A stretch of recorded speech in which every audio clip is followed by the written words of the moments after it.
Surya Studies Club memuat informasi, teknologi, dan pendidikan.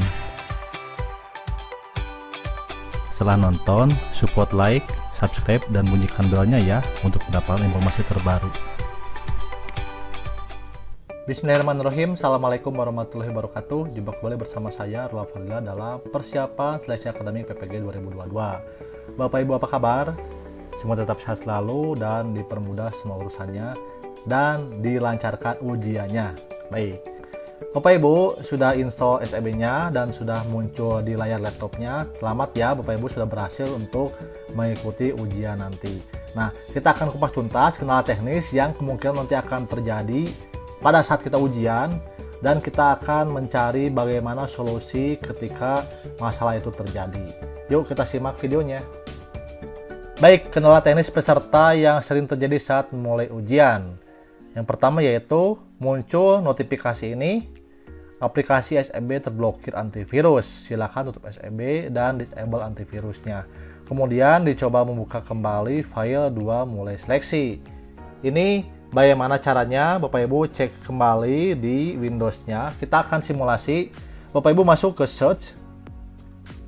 Kemudian ketik Defender. Jika Bapak Ibu menggunakan Windows 10 ya, nah diklik Windows Security-nya, nanti akan muncul tampilan seperti ini di Windows Defender Bapak Ibu Windows 10. Pilih Virus and Threat Protection. Ini dia Bapak Ibu. Kita akan masuk ke settingan Virus and Threat Protection ya, diklik. Kita akan mematikan sementara antivirusnya. Bagi Bapak Ibu yang menggunakan antivirus di luar Defender, misalnya menggunakan Avast atau FVG, tetap Bapak Ibu klik di setting dan cari menu Real Time Protection. Ini bekerja ketika dianggap virus aplikasinya. Kita akan mematikan ini sementara. Ya, sudah mati. Kemudian Cloud Delivery Protection juga dimatikan. Nah, ini harus dimatikan supaya ketika kita membuka sebuah aplikasi itu tidak dianggap virus, jadi bisa berjalan dengan lancar. Mudah ya Bapak Ibu ya. Artinya masalah ini bisa terpecahkan ketika kita sudah mematikan antivirusnya. Baik, kita ke masalah yang kedua. Muncul notifikasi ini, the process below are running, they need to be closed before starting. Ini ada aplikasi yang dianggap sedang dibuka. Ini terlihat ya, aplikasinya yaitu Firefox Exe. Jadi ketika Bapak Ibu akan memulai exam browsernya, diwajibkan untuk menutup semua jendela, menutup semua aplikasi yang sedang terbuka, apalagi untuk browser, misalnya Chrome, Firefox, atau yang lainnya, matikan semuanya. Setelah yakin mati semua, kemudian mulailah klik ini, 2 mulai seleksi Windows SEB. Jadi ini harus dimatikan terlebih dahulu, di close semuanya, baru diklik supaya tidak muncul notifikasi ini sedang muncul, yaitu Firefox. Jelas ya. Selanjutnya layar blank, jelas ya, cannot complete request. Artinya ini betul-betul tidak ada jaringan internet atau koneksi internetnya terputus, tidak stabil. Bapak Ibu bisa konfirmasi ke pengawas untuk meminta izin mencari tempat yang bisa akses internet dengan jelas atau stabil. Ini dia yang paling penting ketika Bapak Ibu menginstall aplikasi ujian tidak support di laptop peserta. Disarankan untuk mengganti atau meminjam dan install di laptop lainnya. Nah, ini the file is designed for a PC using Windows software, not compatible. Ya, jelas. Tidak kompatibel dengan laptopnya.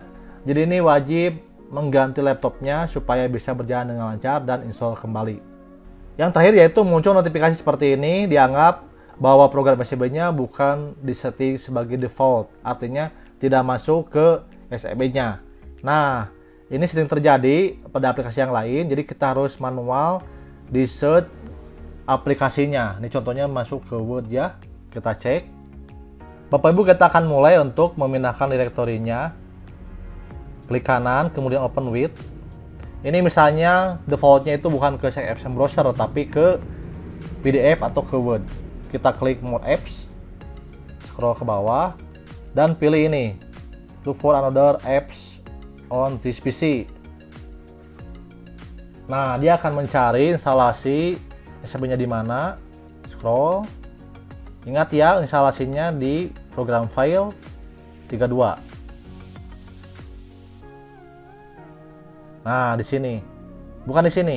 Kita installnya di program file x86. Cari SMB-nya. Nah, ini. Dan klik Save as browser-nya. Open. Nah, ini sudah sesuai. Misalnya jika belum sesuai. Ini di awal sudah sesuai kan ya.